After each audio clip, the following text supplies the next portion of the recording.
Welcome to the Here's Waldo podcast, where we sit down with top visionaries and creatives in the video game industry. Together, we'll unravel their journeys and learn more about the path they're forging ahead. Now, let's get started with the show. Hi, I'm Lizzie Mintes, founder and CEO of Here's Waldo Recruiting, a boutique video game recruitment firm. This is the Here's Waldo podcast. In every episode, we dive deep into conversations with creatives, founders, and executives about what it takes to be successful. You can expect to hear valuable lessons from their journey and get a glimpse into the future of the industry.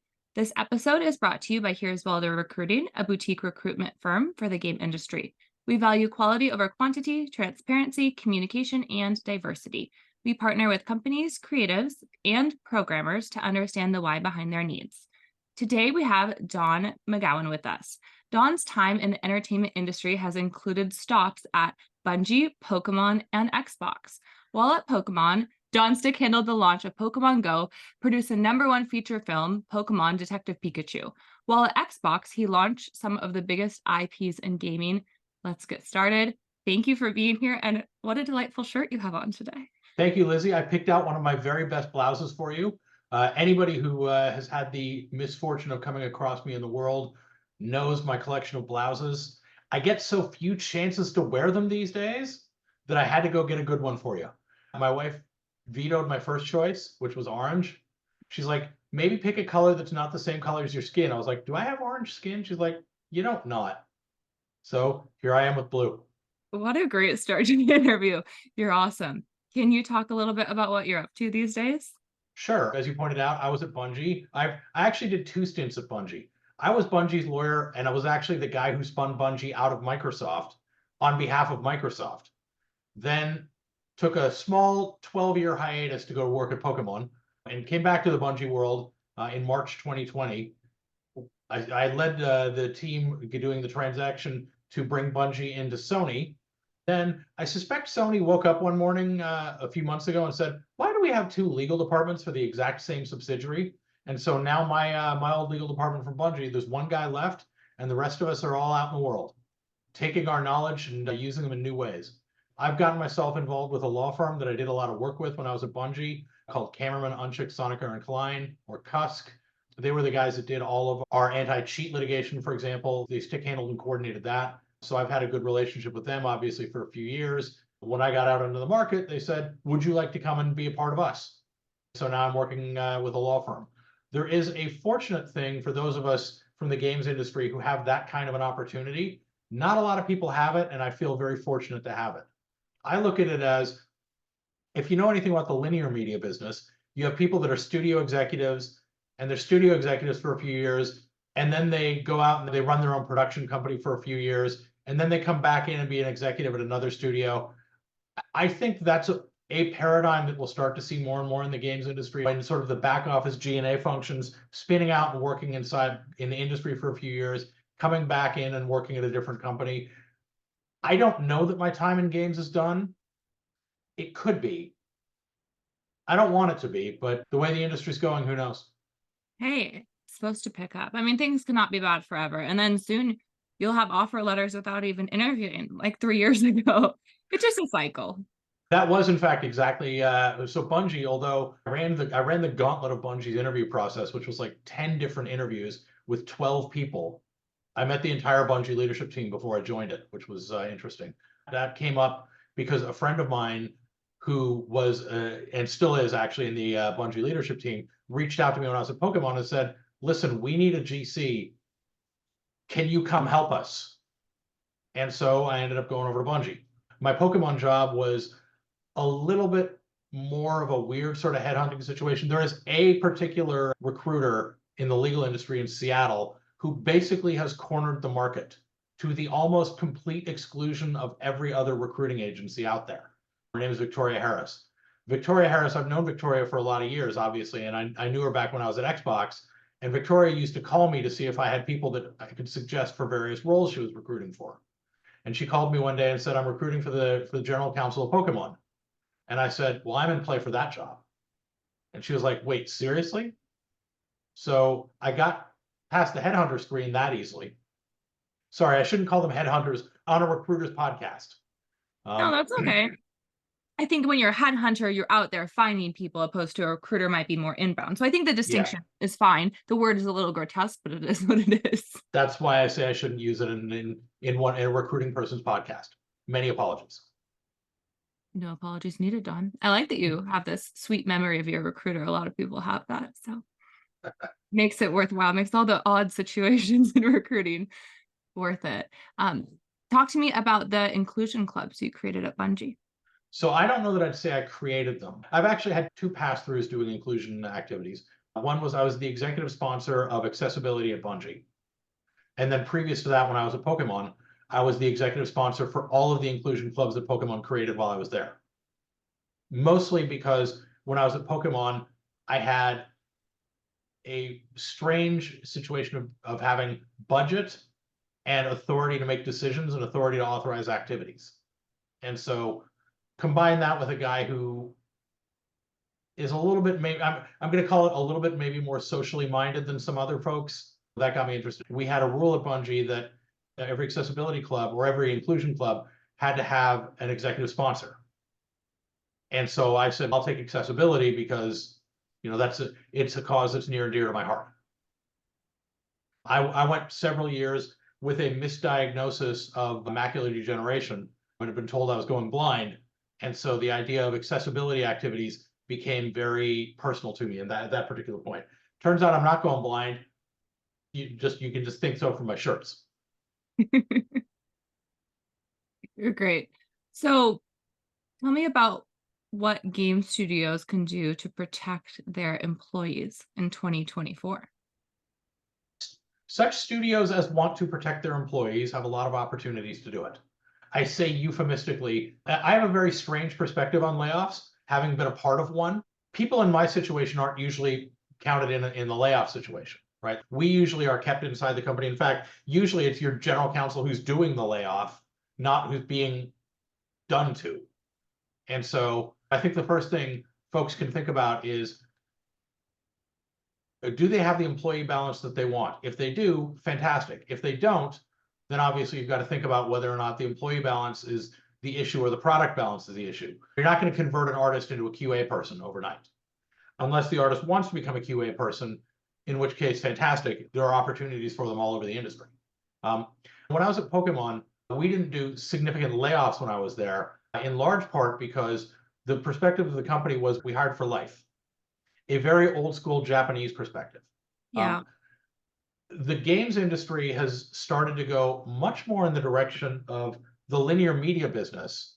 And the linear media business is very much, everybody has what's called a run of show contract, where you're associated to the project either for the duration of your role or the duration of some activity that you're performing, or you're associated to the project for run of show, which is while, you know, the length of the series or the length of the production of the film. If the video games business wants to keep to that model, and I think it's a good model, it works great in the linear media business. If the video games industry wants to keep to that model, then I think you're going to see a lot of pressure around what I'll euphemistically call worker organization.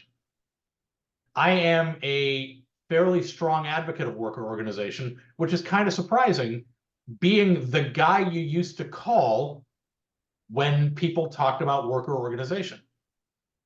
But I think the IATSE, the International Association of Television and Screen Employees, they have a push going on to bring organization to the video game space that I think they're the natural union for it. I'll use the dirty word. They're the natural union for it, and they could provide benefits that both employees and studios would see, like health insurance after you've been laid off. Yeah. Right? The health insurance costs for studios, the Cobra costs are expensive. Not having to pay Cobra would make the ability to scale up and scale down a lot more feasible for game studios. Perhaps more significantly, it would give people in things like the art and animation business a lot more ability to move back and forth between linear media and games. Right? And I think sort of harmonizing the labor practices and the employment practices of the video game industry to the business that it's most like, which is linear media, I think will lead to a lot better environments and a lot better experiences for the people that are taking parts of their life to build this content that we love. What do you think the argument is on the other side as a lawyer? The argument on the other side is basically it's more difficult to engage in certain at-will employment practices if your workers are organized. You might have, in the collective agreement, you might have requirements around notice periods, et cetera. You can't just fire them all tomorrow. Yeah. Right? You can't just call everybody into a meeting on October 30th and tell them they have no job as of 5 p.m. today and stop paying. You're already done paying their health insurance if their health insurance is coming at them through their union. But when you stop providing them with benefits as of October 31st, I mean, that's a different conversation. Right? And so there's that one. I think also American companies don't like the idea that they have obligations towards their employees. It's funny, I remember hearing a lot of people talk about, oh, well, you don't have an office in France because the labor practices there. And I'm like, the labor practices in France are fine. You just got to give people notice.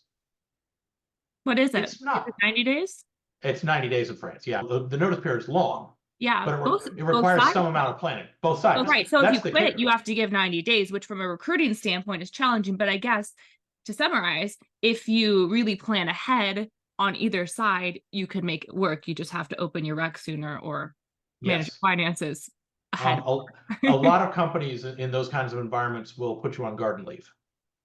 We'll say, okay, you're 90 days. Thank you for the 90 days. You can stop coming in tomorrow. Yeah. We'll keep paying you for the 90 days, but if you get another job, that's fine. Do what you got to do, right? That happens a lot in those environments. It's funny, in the UK, for example, there's the custom of putting people on garden leave. One thing a lot of people don't know about places like the UK, and specifically the UK, is there's a requirement in the UK that if you want to give someone a package, their lawyer has to sign the package paperwork. Oh. Which leads to this incredibly weird custom over there where the company that's letting somebody go will pay a lawyer for them. Oh. So that they can have independent counsel, and the independent counsel can say, I advise this person of their rights, and they waived them by signing this package. It's on them. I did my best. Yeah, the funny thing about that is that people who maybe need the most protection are least able to get it. Correct. Legal fees. Yeah. Yeah, good old America. What can companies do to protect their employees from trolls online? Another thing near and dear to my heart.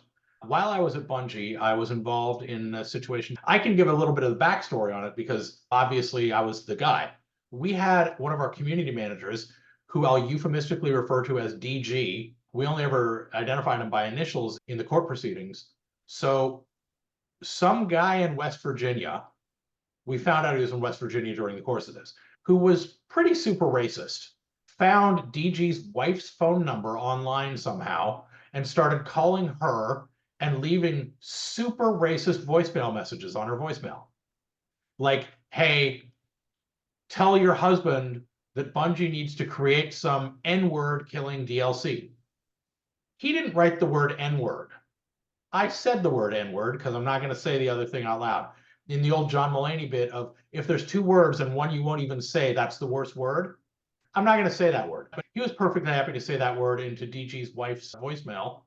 And then he found an old phone number for DG and started trying to call it, but it didn't work for him anymore. I was on a group chat with DG at the time. And the group chat, DG at a certain point sent a message like, oh, this asshole calling and leaving messages on my wife's voicemail. And then 5 seconds later, a text came in that said, he just sent me a pizza. He knows where I live. And so the first thing I did was, I have some friends in some very weird businesses. I called up a friend of mine who handles executive protection services. And we had executive protection on DG's house within 15 minutes. Because sending a pizza, all of us in the games industry know, is the way we say, I know where you live. And the next thing that's going to happen is swatting. And so we wanted, if the SWAT guys showed up, there to be sort of neutral big dudes sitting outside to say, hey, if anything's fucking going down in here, to use the technical term, we would know and we would be in there stopping it.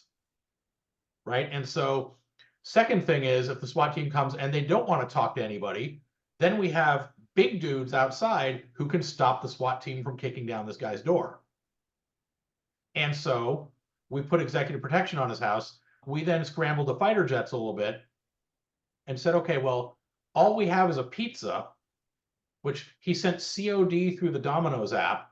Explain to me someday why an app will take a COD purchase. I'll never fully understand that. In the instructions, he had put, knock loud, I'll probably be wearing headphones.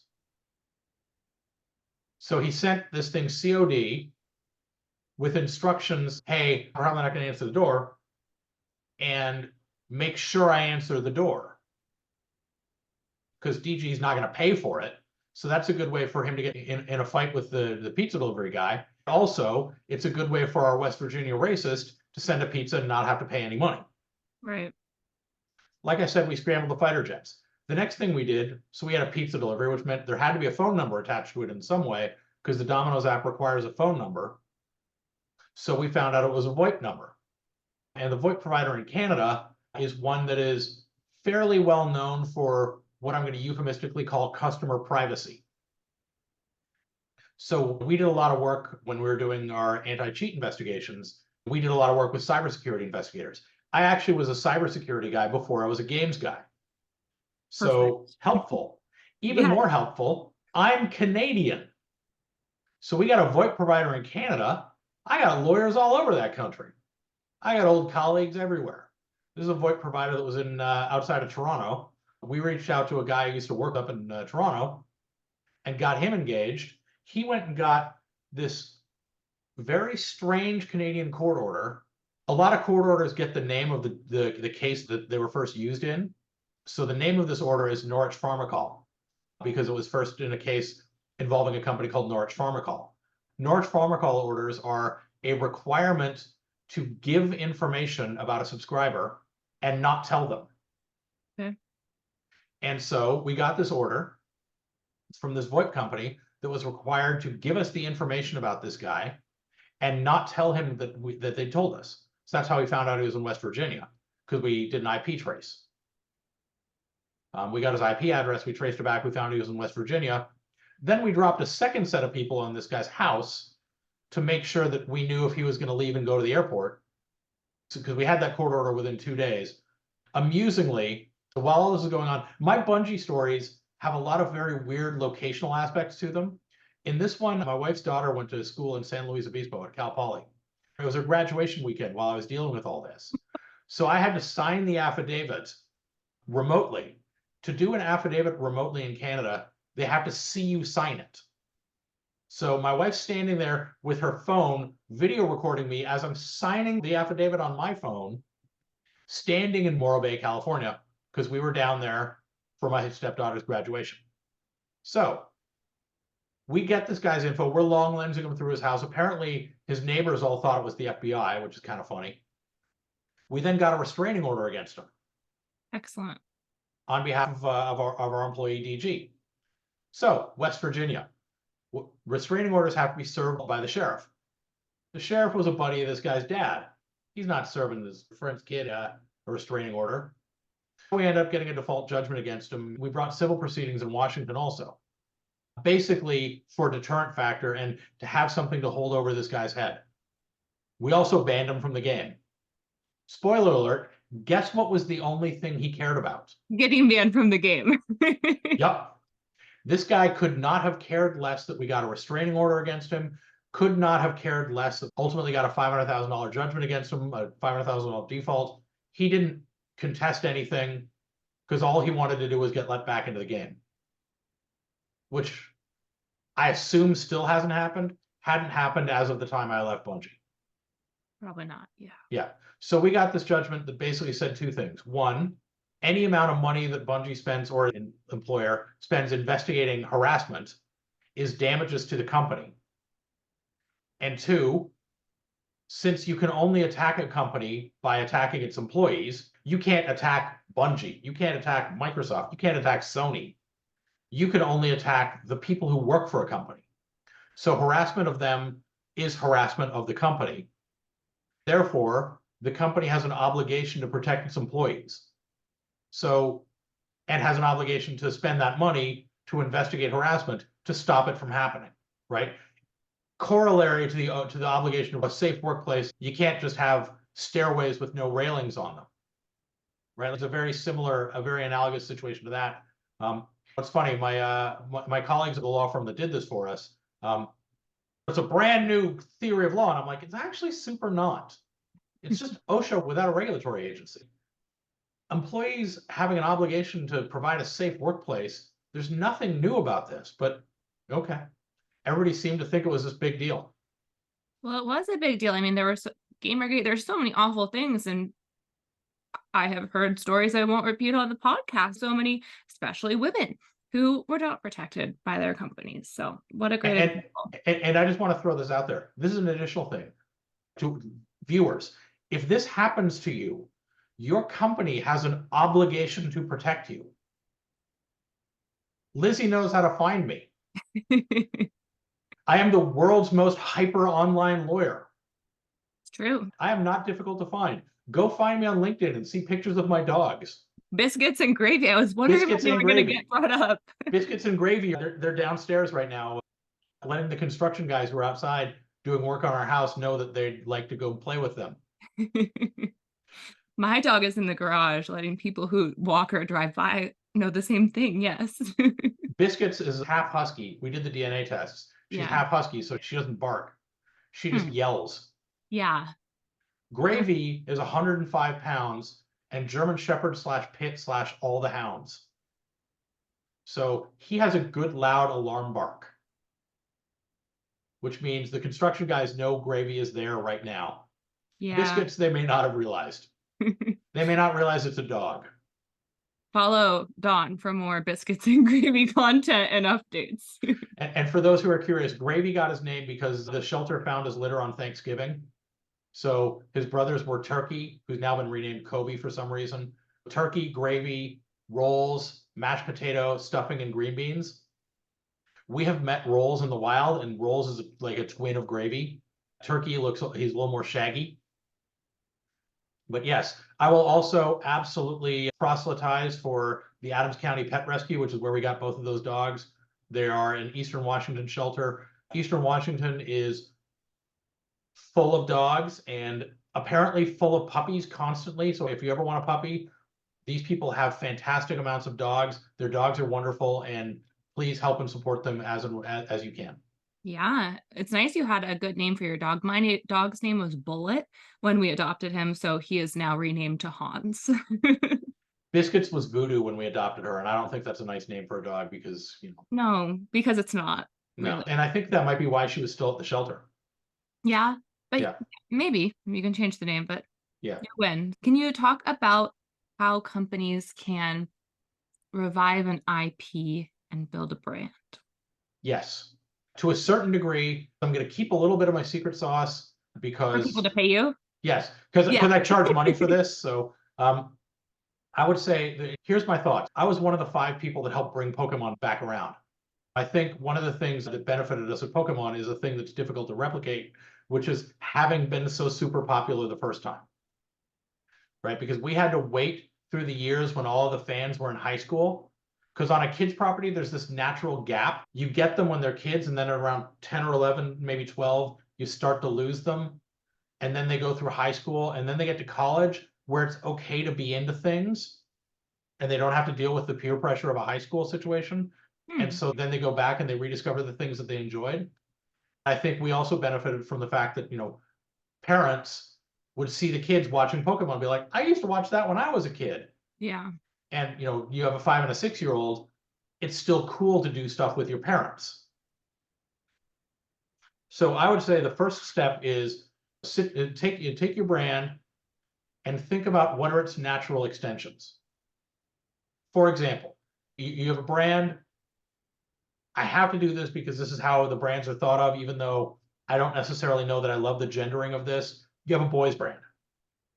Okay, boys brands naturally migrate into certain product categories. The natural migration of that is largely predicated upon retail buyers. People underestimate the importance of the retail buyer in a retail situation. So retail buyers for things like t-shirts, shoes, I'll just use the third one, bedding. Those are natural brand extensions. Get one of those deals if you can. You have your brand, you bring it back. That's the first sign. If you can get one of those deals, you're showing that this brand is back, right? If you see a t-shirt hanging on the rack at Walmart, that's a statement of popularity about the IP. A lot of people think of merchandising in ways other than this. I look at it as basically an extension of brand marketing, right? So it's very important. If you can't get it on the shelf at Walmart or Target, find another retailer, like Kohl's does deals, etc. Find those buyers, get yourself there. That's sort of the first one. If you're a games brand and GameStop is still around and has very strongly developed retail merchandise sections, and they like the retail merchandise business because it gets people into the store where they can sell them games and peripherals also. And now maybe less games, more game code cards, but also sell them peripherals, right? So get yourself in that store. If your brand is rebooting, if you have a new game that you're launching, a GameStop push will get some press because GameStop gets media. Because when GameStop does a thing, there's still like, oh, GameStop's still around. That goes around legacy media and goes around the gaming media. People pay a lot more attention to that, especially in the more sort of traditional space, because they're surprised to see GameStop is still a thing. Sorry, I just keep talking at you, and you may have other questions. No, I think it's really interesting. I think about this a lot. I have kids, which I always tell everyone in my podcast. I'm a mom. I'm a separate mom. I'm the mom I never thought I would be. But anyways, my kids love Peppa Pig and Paw Patrol. You know why? Because we go to this little playground that has all this plastic shit out, like all this plastic cars, stuff you don't actually want to ever buy yourself. So it's great that it's accessible there. They have Paw Patrol cars. Then we go to Target. They have Band-Aids with Paw Patrol. And then I feel like they just start seeing it. And what really put us over the edge is this little Tony box that plays stories, but you get all the characters. And then soon they're like, oh, I love this. And it's so interesting to watch. A suggestion that I give to parents, I do it less now that I'm not a Pokemon, but I did it a lot when I was a Pokemon because I had a natural platform to speak to it, is sit down, spend some time and learn about the various things that are available to kids. Pick an IP that you like the underlying message of and steer the child towards that, right? If you're interested in making sure that your child does stuff with friends, Pokemon is a great choice. Pokemon plug. Well, because Pokemon is an IP that's naturally built around friend making, right? Like this is actually a thing that was involved in the discussion that got me hospitable to making the move over to Bungie. Back at the beginning of COVID, I was talking to one of my colleagues and I said, we built a really big business on kids being in a place doing a thing. What are we going to do if moms don't want kids to be in places anymore? And I didn't really love the answer that I heard. So I was hospitable to the idea of going to Bungie because I said, well, we may need to think about what we're going to do if mom doesn't want kids to be in a place doing a thing. And so then I went to a company whose whole business was built on people not being in a place. Right. And that's the thing. Pokemon is a brand built around kids being in a place, doing a thing with other kids. Ash might have been the world's worst Pokemon trainer, but he was still a friendly kid. It's funny, why Pikachu of all the Pokemon? My thinking on that is because when you think about Pikachu in the anime is presented like a puppy. Right? He's a puppy that follows Ash around, but he's a puppy that'll fight for you. He's the coolest puppy a kid could have. He's a puppy that farts light. I mean, he's actually a mouse in the IP, obviously, but he acts like a puppy and he spits lightning. Yeah. Right? I always used to describe him as a yellow mouse who farts lightning. I bet Pokemon love that. But if they have any complaints, they just go to you anyways, right? Exactly. Like I'm known to say, I'm the guy you report me to. Yeah. I saw that on your Twitter or X or whatever it is, and it made me laugh. So you worked for Xbox and handled M&A, including acquiring Lionhead and divesting Bungie. You've done a bunch of M&A. What should a company consider who wants to sell from a legal perspective? So my first thought is if you want to get bought, I'm going to describe it like that rather than sell. It's more a get bought. If you want to get bought, which maybe you don't necessarily even want, but your financial backers probably want an opportunity for you to get bought. If you want to get bought, frankly, there's a couple of new risks. The biggest risk I think there was AI. If you want to get bought, keep the AI out of your company. I was so excited to talk to you about AI, so this is perfect. I will put a pin in that. We'll pivot back to it in a minute. Okay. The second thing, if you want to get bought, is make sure you know what you own. There's going to come a moment in M&A, we call it due diligence, where everything you own and everything you think you own is going to get put into a box. It's going to get looked at by people in my line of work whose whole job is to say they don't actually own that. And so you want to make sure you know what you own.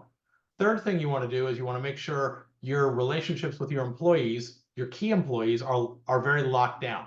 That's a little known thing about the Bungie acquisition, and this wasn't me telling tales out of school, is a lot of the people who have senior roles at Bungie have strong retention incentives. Yeah. There was a lot of talk around the Bungie layoffs about, well, didn't they have a lot of money for employee retention? And what those people were thinking of was the employee retention packages, right? Because when we did the deal, we described them as ways to encourage people to stay around, and that got reported as money to keep employees. Golden handcuffs. It's not so much golden handcuffs as it is incentives, right? Golden handcuffs are, I think it's a useful term. I think it's a term that's best used to describe keeping people who don't want to be there anymore, right? As opposed to, a retention incentive, which is for people who still want to be around. Okay.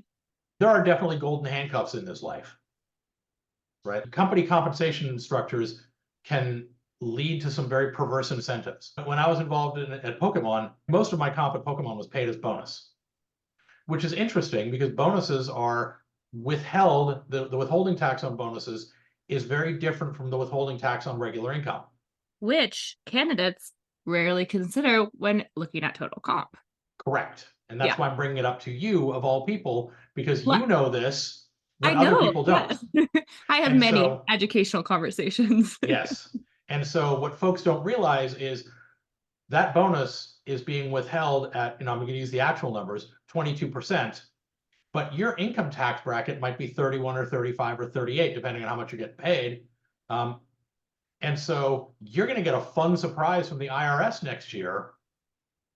It doesn't mean your bonus was actually taxed at 22%.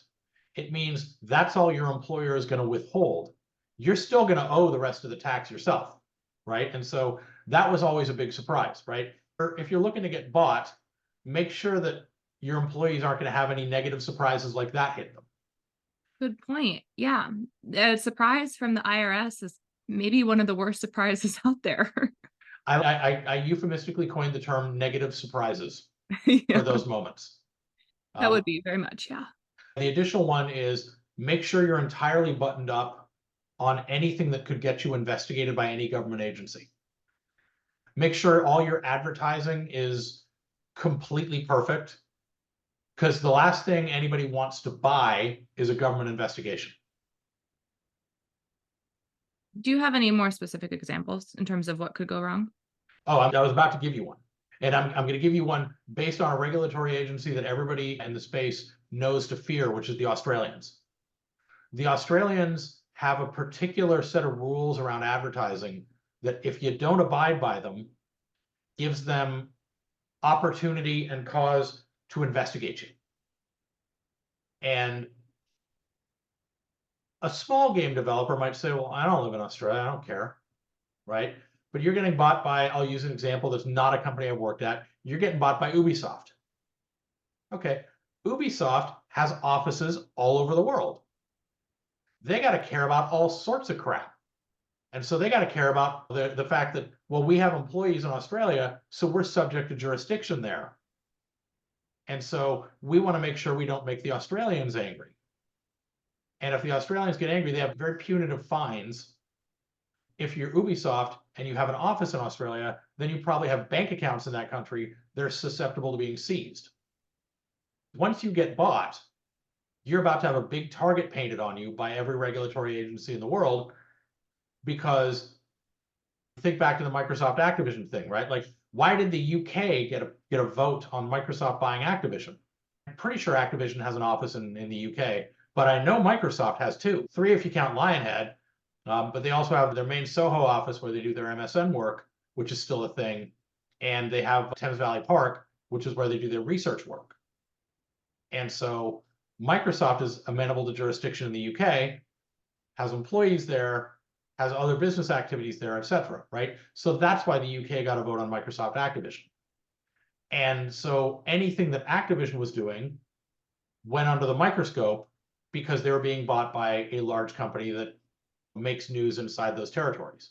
That's where I say, make sure you're all buttoned up on everything you need to be buttoned up on, or settle out any investigation you may have going on very quickly, because if you don't, you're likely, although I don't have any knowledge of this, I feel confident that when we saw about 3 weeks ago, Activision announced their settlement with California, and people were like, well, it says in there that they didn't admit to any wrongdoing.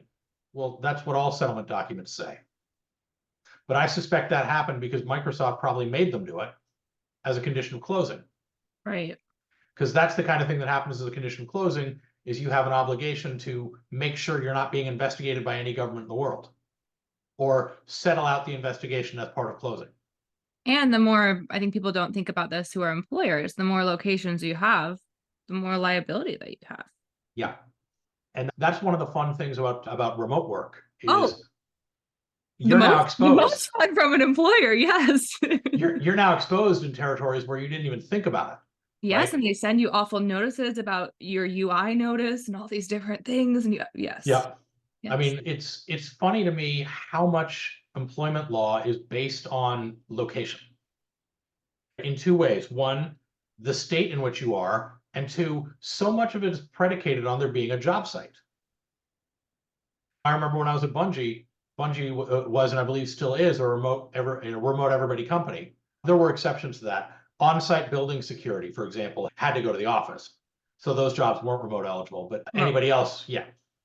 We would get notifications from various states requiring us to post posters in the break room because we had an employee in that state, and it'd be like, how the fuck do you post a poster in the break room? You don't even have an office. Like, I'm not going to go to this person to say, you have to put this up in your kitchen. Please, yeah. So we eventually just decided what they must mean is there has to be somewhere on your intranet.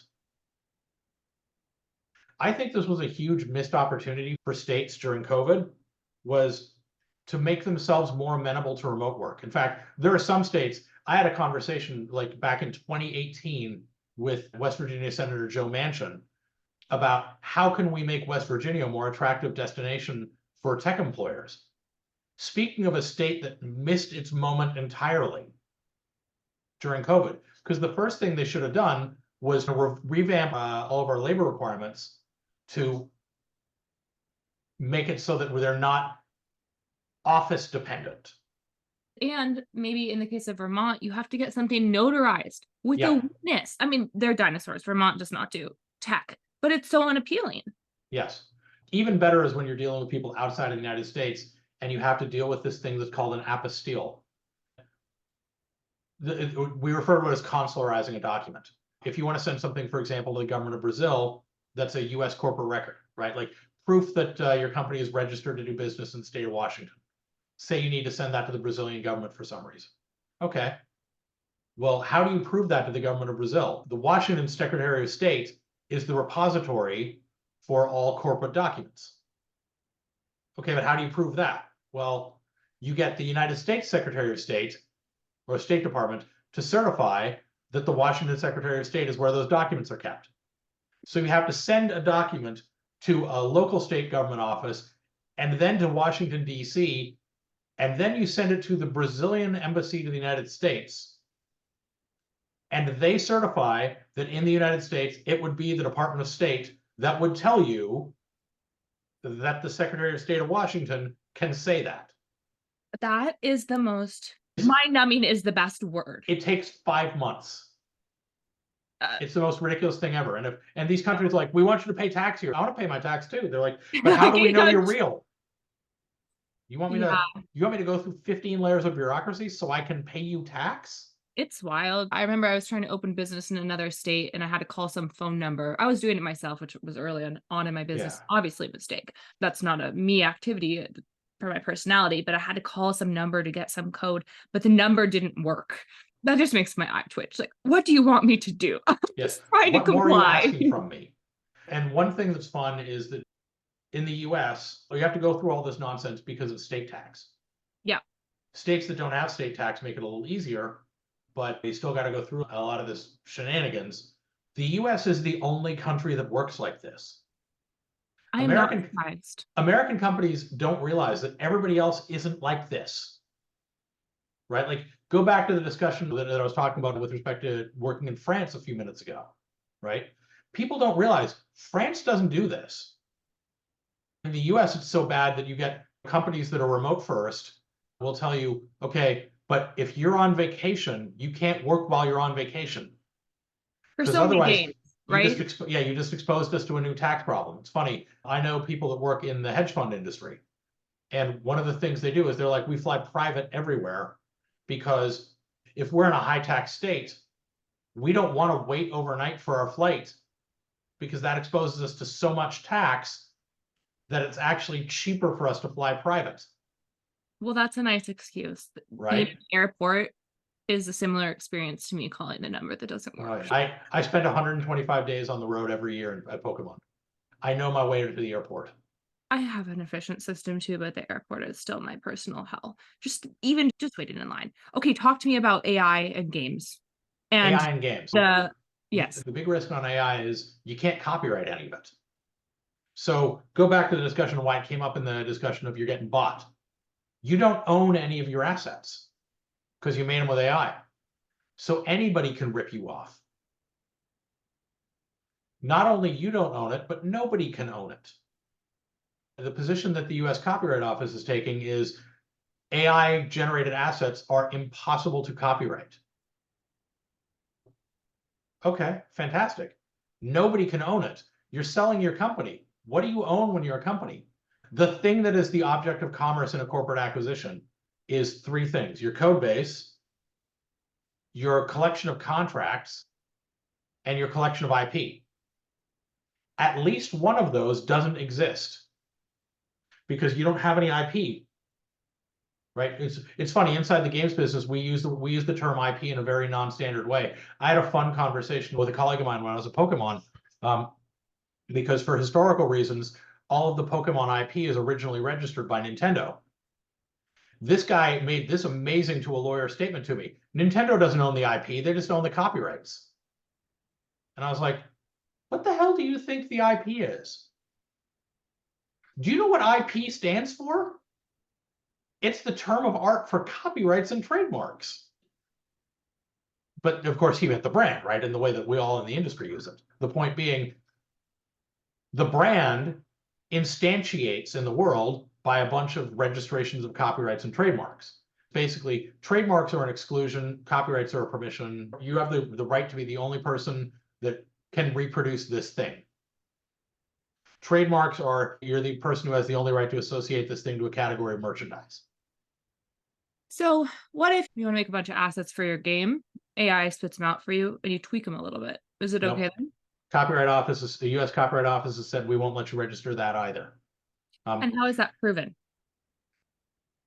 So it's funny. I'm doing some advisory work with a company that does AI detection, and they mentioned this, and I was like, you guys know they're just going to lie, right? Of course. They're just going to lie on their forms. Everybody's just going to lie. And they're like, well, what do you mean? I'm like, they're going to lie. And then what's going to happen is it's going to be out there in the world. Oh, it's time for us to generate these assets. Okay, fine. You hired a third-party artist to develop 15 pieces of character art. Okay, they AI'd them. There's your hypothetical example. Yeah. They AI'd them. You had a clause in your contract that said you won't use AI. Okay, the guy lies.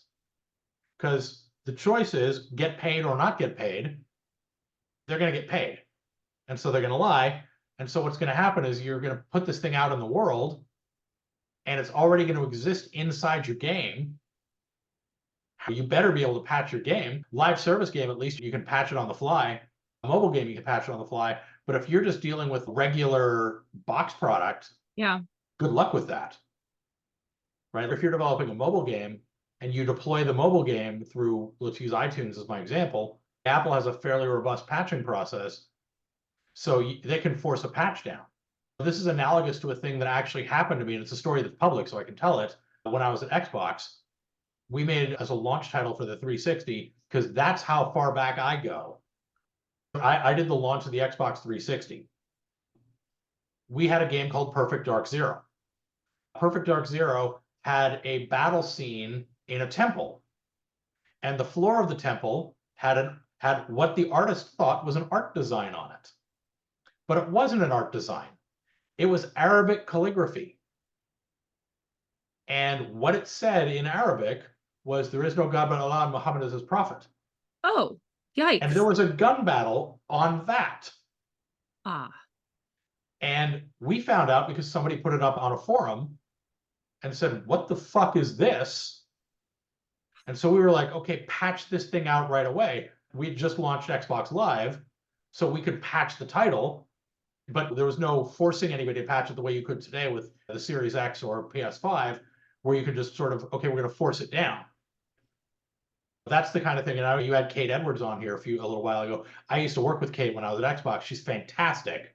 Yeah. I remember that call to Kate, and she was like, what the fuck? What did you people do?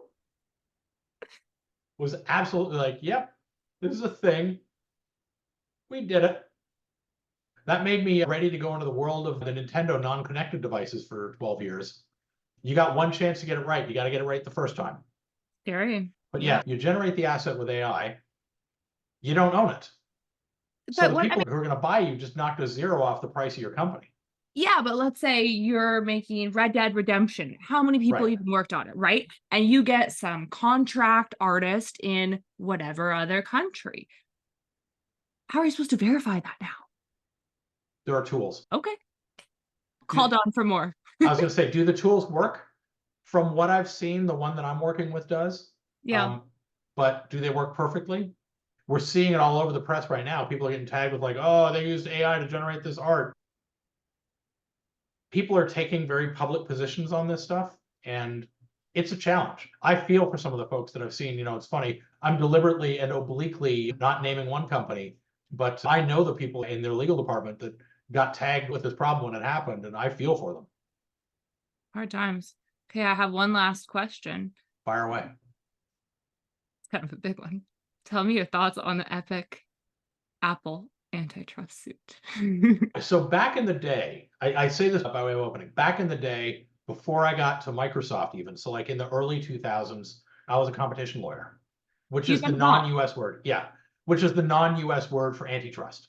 So I say this by way of, that's my bona fides, is I have been a competition lawyer.